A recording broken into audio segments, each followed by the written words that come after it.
Boa tarde a todos, graça e paz. Nós vamos dar início ao estudo desta tarde, na carta de Pedro, na primeira carta do apóstolo Pedro, no capítulo 5. Vamos fazer a leitura desse capítulo 5. Rogo-vos, pois,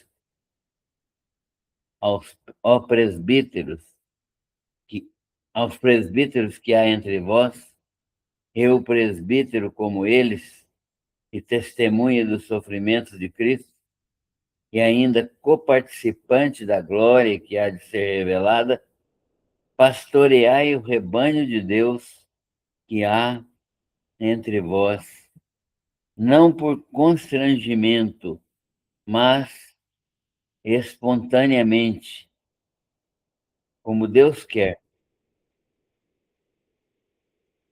como Deus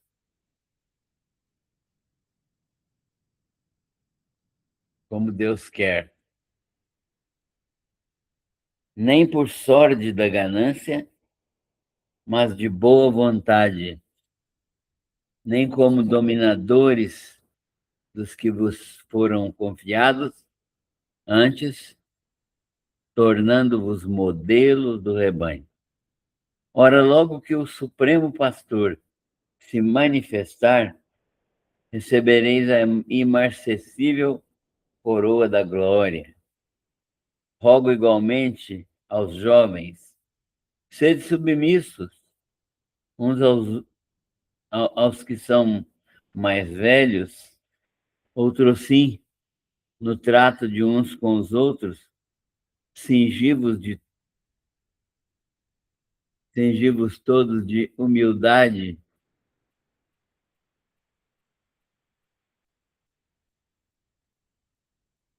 cingivos todos de humildade, porque Deus resiste aos soberbos, mas, contudo, dá graça aos humildes.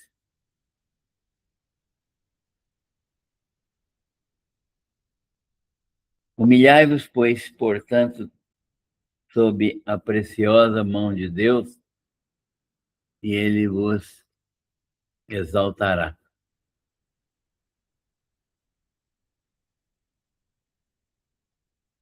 Um momentinho aqui.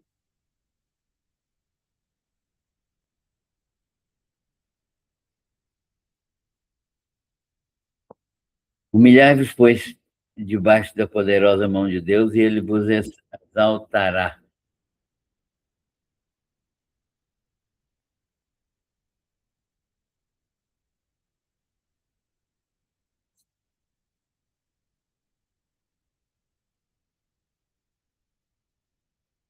Lançando sobre ele toda a vossa ansiedade, porque ele tem cuidado de vós. Sede sóbrios, vigilantes.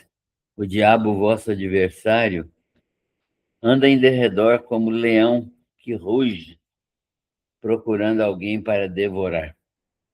Resisti-lhe, firmes na fé, certos de que sofrimentos iguais aos vossos estão se cumprindo na vossa irmandade espalhada pelo mundo.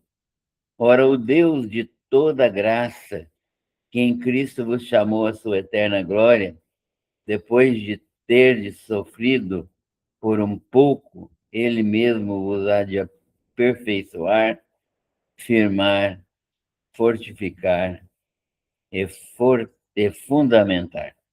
A ele seja o domínio pelos séculos dos séculos. Amém.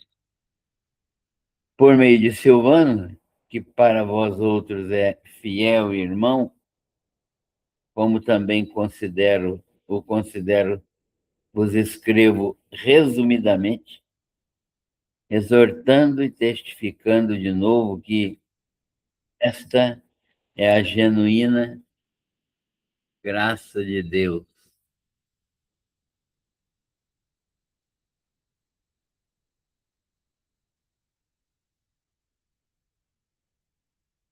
Esta é a genuína graça de Deus. Nela, portanto, estai firmes. Aquela que se encontra em Babilônia, também eleita vos saúda, como igualmente meu filho Marcos. Saudai-vos uns aos outros com ósculo de amor, paz a todos vós que vos achais em Cristo. Senhor nosso Deus, oramos neste momento pedindo a tua graça, a tua misericórdia, a tua bondade, para meditarmos na tua palavra, reconhecer a tua graça, a tua bondade constante sobre a nossa vida e reconhecer que somos devedores ao Senhor de todas as bênçãos que recebemos, mas que o Senhor bondosamente nos dá pela tua infinita misericórdia. Oramos pelos que já estão participando e pedimos que, ao estudarmos esta palavra, possamos ser edificados pelo teu Santo Espírito. Oramos e agradecemos em nome de Jesus. Amém.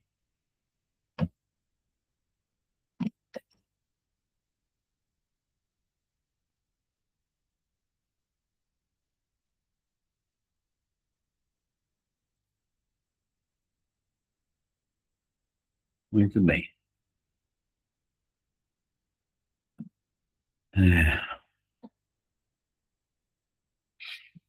Estamos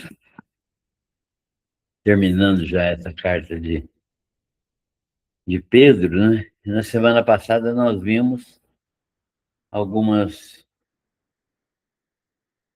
aspectos aqui importantes no capítulo 4, no final do capítulo 4, quando ele fala sobre as nossas reações com o sofrimento.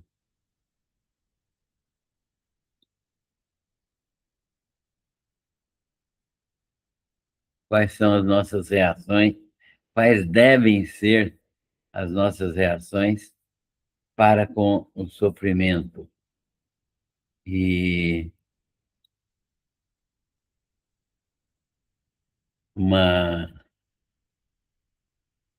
um aspecto importante que ele salienta aqui é que nós devemos entender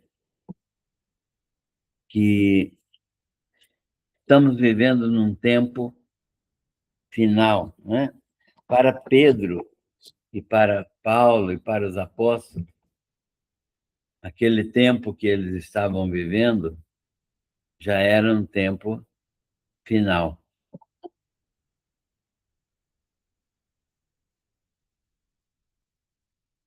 Era um tempo já de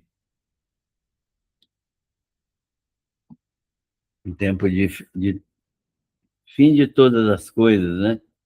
Quando a,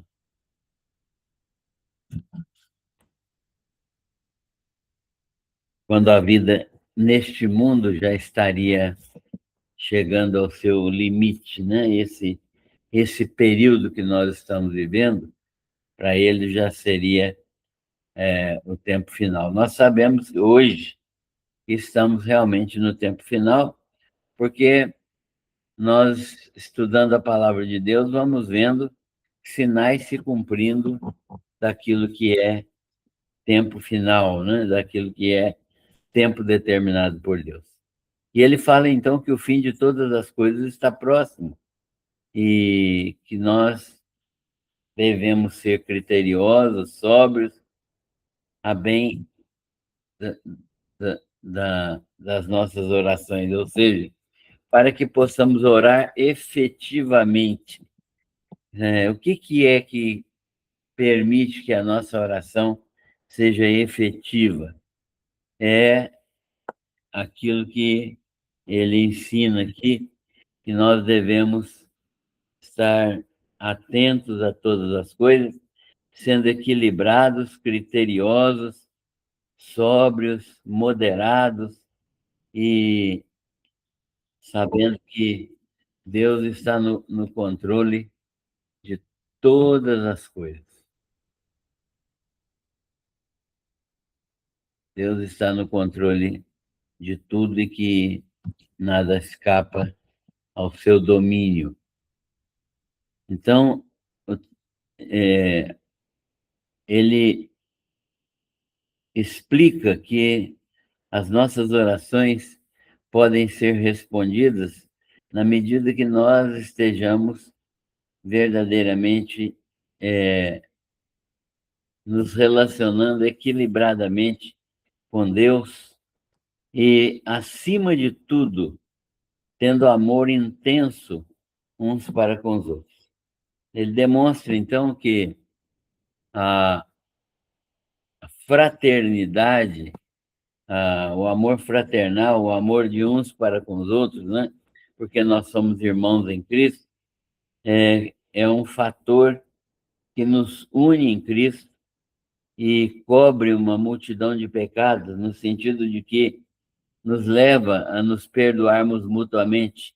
E como Jesus ensinou na oração dominical, né, a oração do Pai Nosso,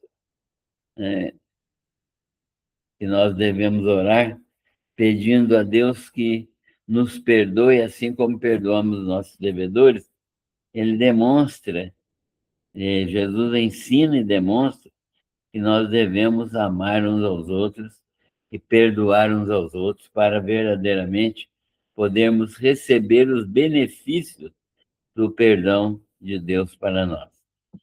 E ele então fala da mutualidade na hospitalidade. Devemos ser hospitaleiros e tanto devemos ser capazes de respeitar, amar aqueles que nos procuram, ajudando-os, como também devemos ser ajudados quando procurarmos alguém para na dependência de hospitalidade, porque a prática da hospitalidade é uma prática de um dom espiritual, né? É um dom espiritual, a hospitalidade. Então, ele fala isso, orientando-nos que nós sirvamos uns aos outros e que nós possamos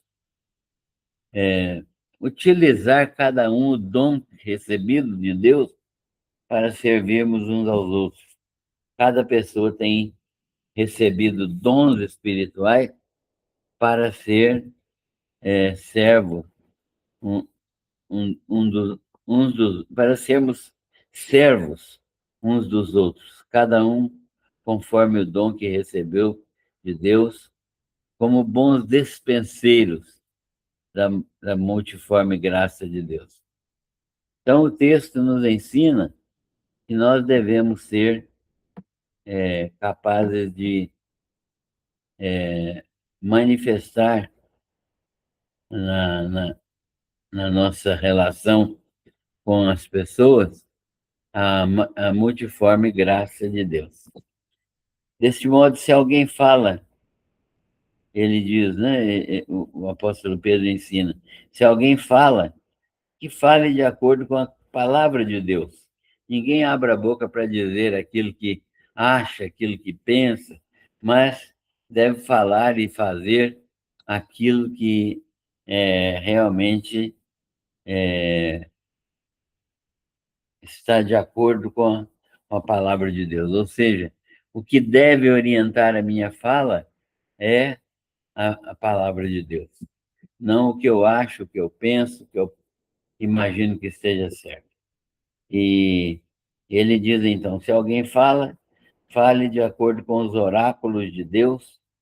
Se alguém serve, se nós nos colocamos a serviço dos outros, devemos fazê-lo na força do Deus que nos supre, para que em todas as coisas Deus seja glorificado. Ou seja, cada um de nós vai suprir, vai ser usado por Deus para suprir as necessidades dos outros. E nós deveríamos nos alegrar com isso, porque Deus estaria estará sempre usando as nossas forças para ser motivo de bênção para a vida das pessoas.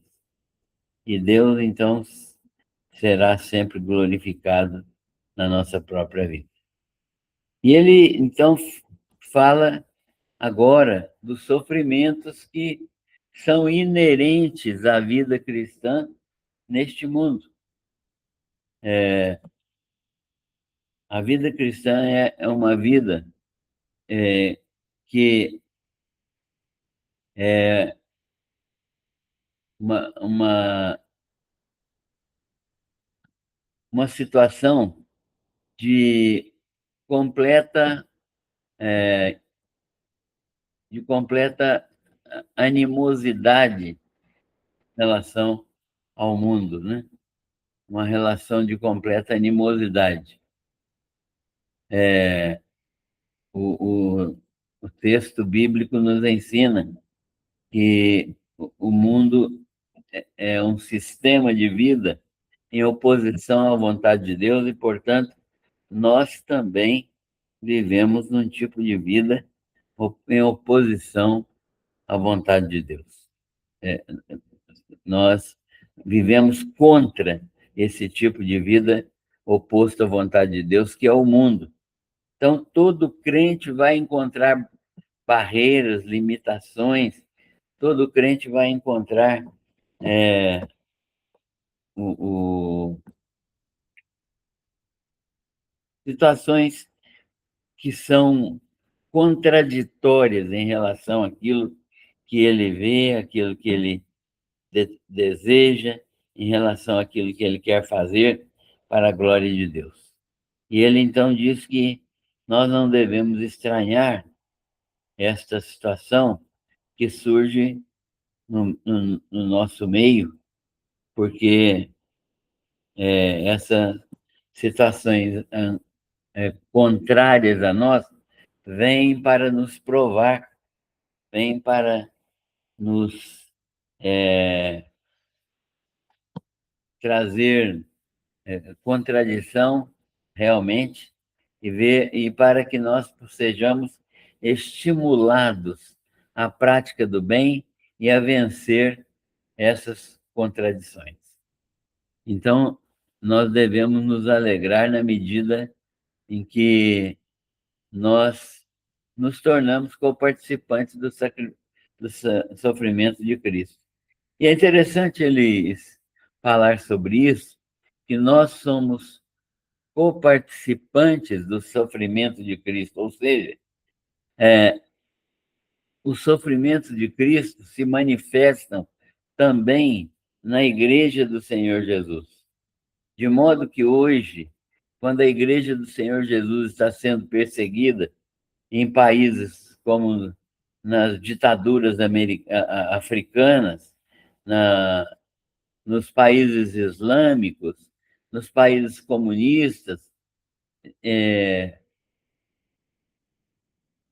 quando a igreja está vivendo nestas circunstâncias absolutamente negativas, ela está sofrendo ali, e é um sofrimento que o próprio Cristo está sofrendo, segundo o apóstolo Pedro e segundo o apóstolo Paulo também, numa de suas cartas.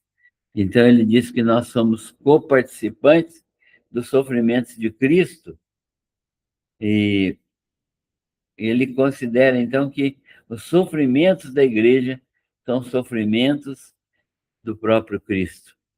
E se nós, pelo nome de Cristo, somos injuriados, devemos nos considerar bem-aventurados, porque sobre nós, quando nós estamos sendo injuriados pelo nome de Jesus, sobre nós repousa o Espírito da glória de Deus. Então, ele analisa bem isso e diz o seguinte, que ninguém deve sofrer, né, que nenhum crente deve sofrer como um ladrão, como assassino, como um malfeitor ou como quem se intromete em negócios alheios, né? Porque isso seria um sofrimento mais do que justo, né? Estaria a pessoa fazendo coisas erradas. Mas, se sofrer, que sofra como um cristão, não se envergonhando disso, né? Não se envergonhando de ser preso nessa época aqui, não se envergonhando até de ser preso, de ser condenado como cristão, porque estaria glorificando o nome de Deus. E a ocasião, ele diz que a ocasião de, é uma ocasião de sofrimento e que todo sofrimento ia começar pelos da casa de Deus. Chegada a hora de sofrermos pelo Evangelho. Então, ele diz que o sofrimento pelo Evangelho é um sofrimento que deve ser encarado como até como um privilégio para aqueles que são cristãos, porque nós somos considerados dignos de sofrer pelo nome do Senhor Jesus. E então ele diz que nós devemos sofrer segundo a vontade de Deus e devemos entregar nossas almas a Ele, o fiel Criador, na prática do bem, sem nos preocuparmos com qualquer outra coisa, porque o cuidado de nós vai ser feito por meio dele. Agora, neste capítulo 5 que nós lemos agora, ele vai falar sobre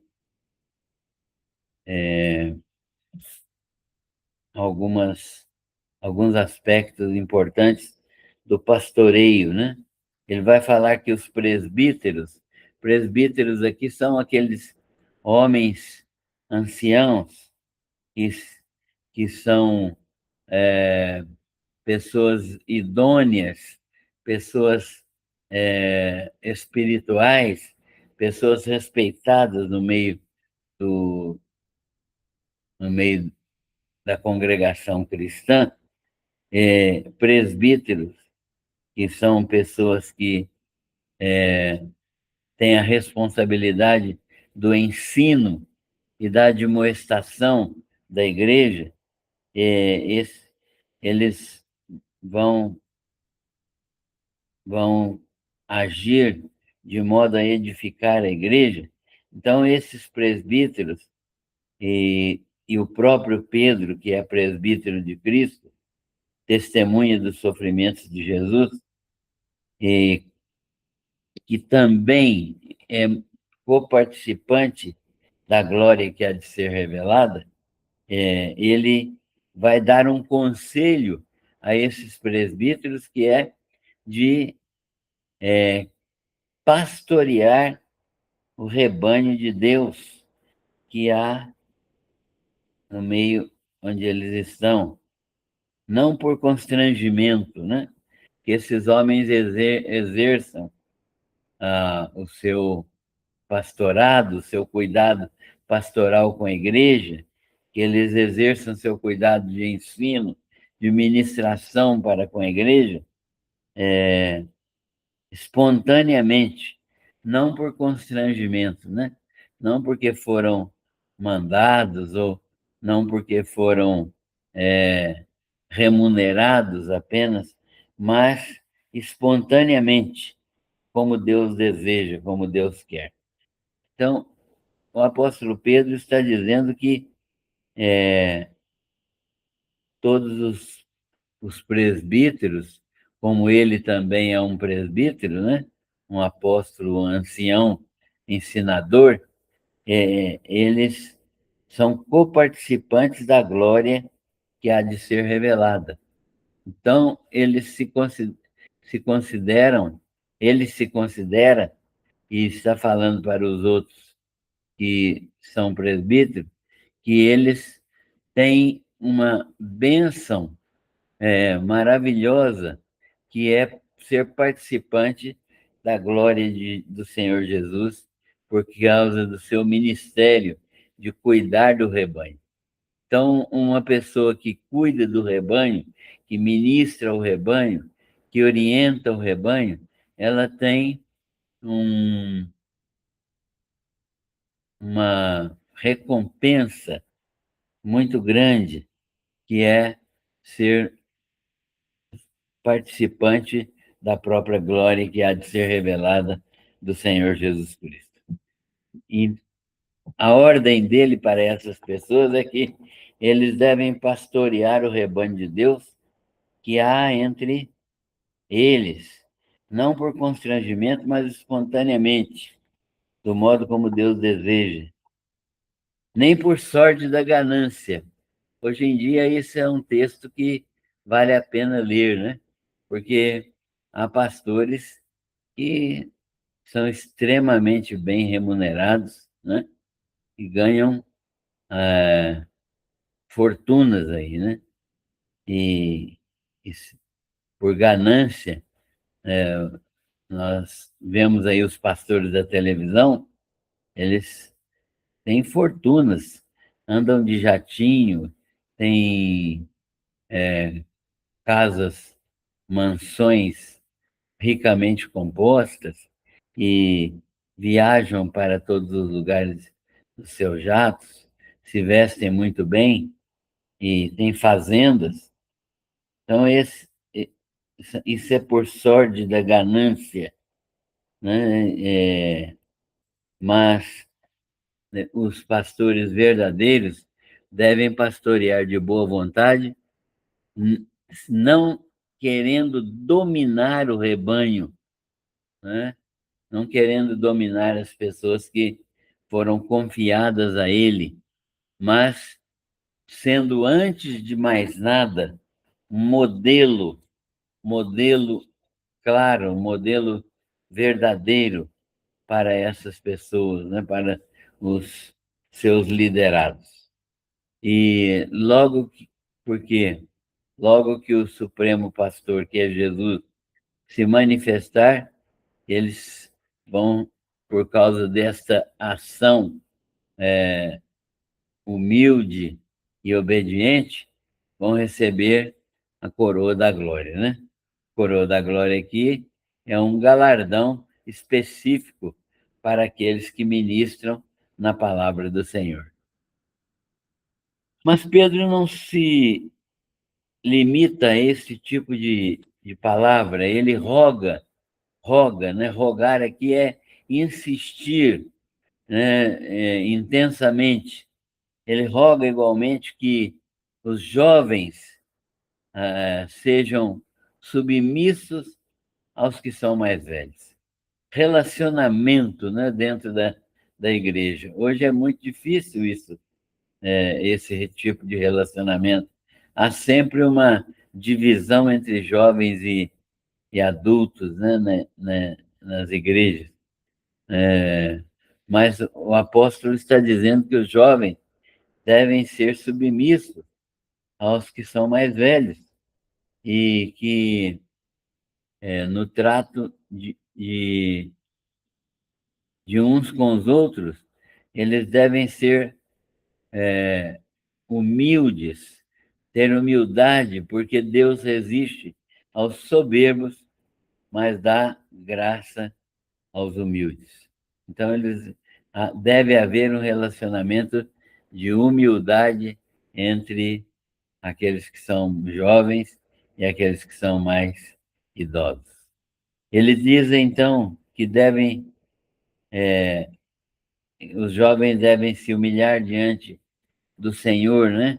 Humilhai-vos, portanto, sob a poderosa mão de Deus, para que ele, em tempo oportuno, vos exalte.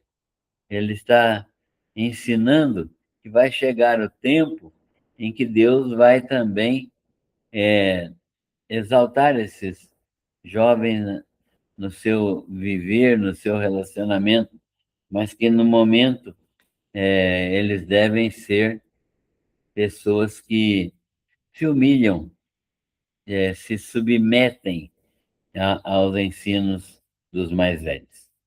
E essas pessoas devem entender, todos nós devemos entender, que devemos viver deste modo, lançando sobre Deus, né, sobre a pessoa de Jesus, toda a nossa ansiedade, porque Ele tem cuidado de cada um de nós.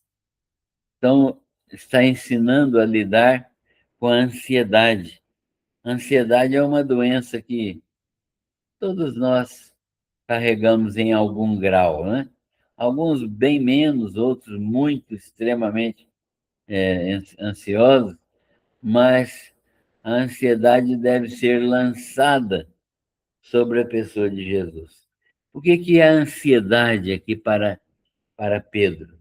A ansiedade para Pedro aqui é o desejo, a disposição de ter o controle de todas as coisas, ter tudo debaixo do seu próprio controle e viver de maneira tal que tudo esteja debaixo da nossa própria orientação, né? Ou então nos preocuparmos exageradamente com aquilo que não podemos fazer, que é o cuidado com o dia de amanhã. Ninguém tem poder sobre o futuro, mas muitas pessoas têm se preocupado intensamente com o futuro, né? E a ponto de adoecer em relação ao futuro. E Pedro, então, está ensinando que nós devemos lançar sobre ele a nossa ansiedade, porque ele tem cuidado de nós. Ele sabe o futuro, ele conhece todas as coisas e ele sabe resolver todos os problemas. Sede sóbrios, equilibrados, vigilantes, né? Humildes, né? Por que Pedro ensina essa sobriedade? Essa sobriedade é ensinada para que a gente seja equilibrado, vigilante e não ansioso, porque a ansiedade abre brecha para a ação de Satanás na nossa vida. A ansiedade abre um buraco, uma janela, por onde Satanás entra na nossa vida e nos tenta, nos leva ao pecado muitas vezes, nos faz sofrer. Então, Pedro está dizendo: sede sóbrios e vigilantes. O diabo, vosso adversário, anda em derredor, procurando essa brecha, a brecha que a ansiedade gera. E ele é como um leão destruidor, que ruge procurando alguém para devorar. Então, a figura de Satanás aqui é de um leão faminto, pronto para devorar alguém que estiver sem proteção. E ele, então, fala que nós devemos ser equilibrados, sóbrios, e não devemos dar brecha, devemos estar bem escondidos. E a janela que deve ser fechada é a janela da ansiedade, e vivendo de uma maneira que completamente entregue nas mãos de Deus, seguro na mão de Deus, certo de que Ele está no comando de todas as coisas. Então, sede sóbrios e vigilantes, porque o diabo, vosso adversário, anda em derredor como um leão, rugindo, procurando alguém para atacar. Então, qual é a atitude que nós devemos ter em relação a esta ação diabólica? Ele diz: resistir a ele, ao diabo, firmes na fé. É interessante, né? Tanto Tiago quanto Pedro nos ensinam o seguinte: tentações, nós devemos fugir delas, fugir das tentações. Por quê? Porque as tentações minam a nossa vida e elas vêm no nosso ponto fraco e nos fazem errar, as tentações. Mas, por quê? Porque nós não temos forças para vencer as tentações. Nós precisamos da ação de Deus para vencer as tentações. E Paulo nos ensina que nós não somos provados além daquilo que podemos suportar, porque é Deus quem nos dá o suporte.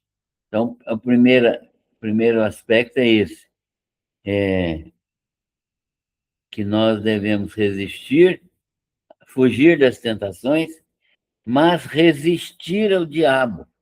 Como que é resistir ao diabo? Resistir-lhe firmes na fé. Então, a resistência a Satanás é a firmeza na fé, é permanecer olhando firme para Jesus, é permanecer confiante em Jesus, é permanecer certo de que Jesus já derrotou Satanás na cruz do Calvário e que não há possibilidade de Jesus perder para ele. Se Jesus estiver no comando da nossa vida, nós fatalmente seremos vitoriosos. Então, o texto diz, né? Resistir-lhe firmes na fé.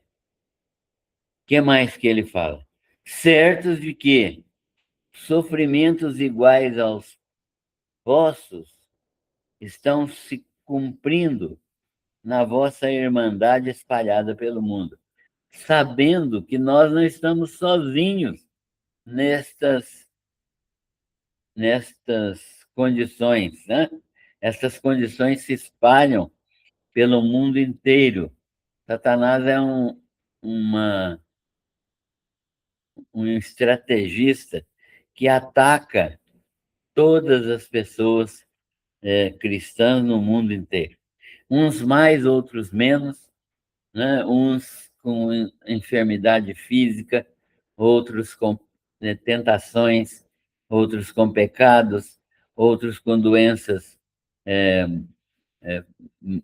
mentais, mas ele ataca e nós precisamos resistir firmes na fé, sabendo que todo mundo, em todo mundo, ele está fazendo a mesma coisa. Mas o Deus de toda graça, segundo o apóstolo Pedro, que em Cristo vos chamou à sua eterna glória, esse Deus que nos chama a sermos participantes da sua glória, que já nos deu a glória eterna em Cristo Jesus, essa glória que nós já temos hoje, que ainda não é completa, porque nós ainda não estamos plenamente, completamente terminados na nossa redenção, falta ainda a nossa ressurreição e a nossa glorificação, mas esta situação completa que Deus já estabeleceu na nossa vida, ele nos chamou à sua eterna glória depois que nós passarmos por sofrimento, mesmo passando por sofrimento, por um pouco de tempo, ele mesmo, o próprio Deus, nos há de aperfeiçoar, firmar, fortificar e fundamentar. Olha as ações de Deus para nos livrar dessas provações. Primeiro, o que ele vai fazer? Nos aperfeiçoar. Aperfeiçoar significa continuar o processo de santificação, né? Continuar nos aperfeiçoando, nos tornando cada dia mais parecidos com Jesus. Esse é o plano de Deus para nós, nos tornarmos cada dia mais parecidos com Cristo. Firmar, botar o nosso pé em cima da palavra de Deus para que a gente não vacile, não mude de lugar, não atole no lamaçal, mas esteja firmado na rocha eterna, que é a palavra de Deus, né? Firmar. Fortificar é como se fosse nos dar aquela vitamina espiritual para que a gente não tenha dúvida a respeito de nada, né? Fortificar significa confirmar aquilo que a gente crê diariamente para que nós sejamos cada dia mais fortalecidos. E fundamentar. Fundamentar é um outro verbo que ele usa que significa dar base sólida para a nossa vida espiritual. Então, quando nós estamos em Deus, em Cristo, nós temos base sólida para a nossa vida espiritual e não precisamos temer Satanás, né? Não precisamos temer o diabo. E agora ele termina a carta dizendo, por meio de Silvano, Silvano é o mesmo Silas, que era companheiro de Paulo, né? Ele era um homem de Deus que servia tanto a Paulo quanto a Pedro, né? Então, Silvano ou Silas, é, é, que, que para vós outros é um fiel irmão, né? Segundo Pedro está dizendo aqui, que agia como verdadeiro irmão, como também o considero, né? Pedro também o considerava um irmão. Por meio dele, desse Silvano, eu vos escrevo resumidamente. Então, Pedro está dizendo, a minha carta é uma carta resumida e eu estou mandando por meio de Silvano. Mas o que eu estou fazendo nesta carta é exortar e testificar de novo que esta é a genuína graça de Deus. Ele está, então, confirmando, olha, tudo que eu falei aqui faz parte da genuína graça de Deus. Vocês podem crer, acreditar, saber, confiar, depender desta verdade, porque ela é a genuína graça de Deus. Ela não tem nenhuma criação humana aqui. Tudo vem de Deus, né? Então, nessa graça, permaneçam firmes, permaneçam completamente estabelecidos, estabilizados sobre ela. E aí ele também diz que aquela que se encontra em Babilônia, a igreja, com certeza, né? Que se encontrava em Babilônia, talvez essa Babilônia aqui seja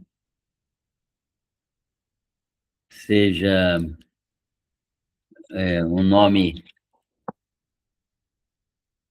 fictício para a cidade de Roma, nós não podemos ter certeza, mas esta igreja saudava os irmãos que estavam lá na Capadócia, né? Os irmãos se lembram, né, que essa carta foi escrita aos estrangeiros, né, da dispersão do Ponto, da Galácia, da Capadócia, da Ásia, da Bitínia. Então, ele está mandando essa carta para lá e dizendo que a igreja onde ele está, também eleita, saúda esses irmãos, como também o próprio Marcos, né? Marcos está com Pedro também. E aí ele estimula os crentes a saudarem uns aos outros com ósculo santo, ósculo de amor, né? O beijo fraternal. esse beijo de irmãos, né? Ele saúda. Não é obrigatório, isso é uma variação cultural, mas no Oriente isso era comum, então ele estimula os crentes a se saudarem uns aos outros com ósculo de amor, ósculo santo. E aí deseja paz a todos aqueles que estão em Cristo, né? Ele deseja que todos estejam verdadeiramente em paz. E assim nós encerramos esta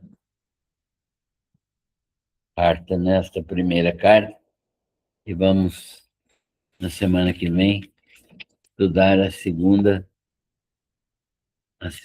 carta de Pedro, né?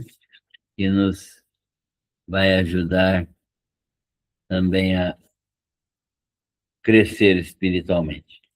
Então, esse é o texto de hoje, desta primeira epístola de Pedro, que nos ajuda a compreender o, o modo como Deus age na nossa vida, o modo como Deus nos sustenta, como Deus fundamenta a nossa fé, e como nós devemos depositar nele toda a nossa confiança, de modo que nós não sejamos de modo algum surpreendidos pelo inimigo, né? Pelo, por Satanás. Não devemos nos esquecer de que Satanás não descansa. Satanás não descansa. Ele está sempre agindo e, conforme o texto nos diz, ele está agindo constantemente, constantemente, ao redor de nós, buscando quem possa tragar. Precisamos desenvolver a nossa sensibilidade espiritual para perceber aquilo que não é de Deus e que Satanás pode estar usando na nossa proximidade, na nossa vida. Especialmente aquilo que parte de nós mesmos, da nossa carne, né? E muitas vezes a nossa própria carnalidade é que permite que Satanás nos ataque, né? Então, Paulo, aos Gálatas, quando ele escreve aos Gálatas, ele escreve lá uma série de situações, uma série de sentimentos, uma série de, de, de expressões que revelam a nossa carnalidade, né? Ações da carne. Ele fala, então, que sobre prostituição, impureza, lascívia. Ele está escrevendo isso para crentes e argumentando que nós nós temos liberdade, sim, para viver, mas devemos viver essa liberdade de modo que nós possamos glorificar a Deus com a nossa liberdade. E ele, então, diz, né, andai no Espírito, jamais satisfareis a concupiscência da carne.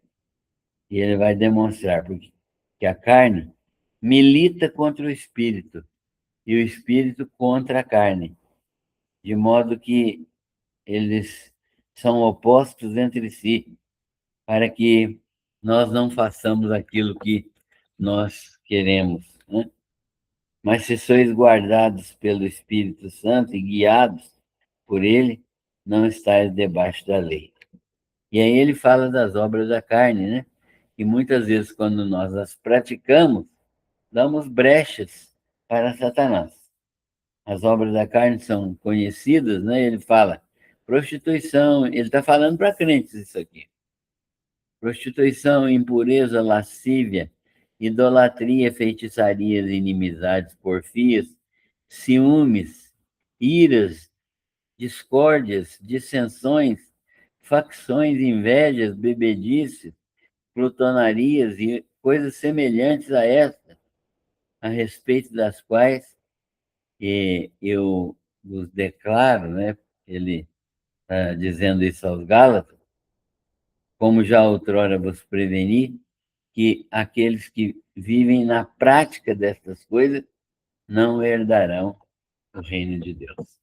E é claro que o crente não vive na prática dessas coisas, mas eventualmente ele pode praticar um ato desse e ele tem que ficar muito esperto, né, para pedir perdão a Deus, para não abrir brechas na sua vida espiritual que Satanás pode aproveitar. Muito bem, então nós chegamos ao final. Desejamos que todos estejam sendo guardados e protegidos pelo Senhor nosso Deus, e a mão do Senhor esteja conduzindo a vida de cada um de nós para a honra e glória do nome dele. Amém.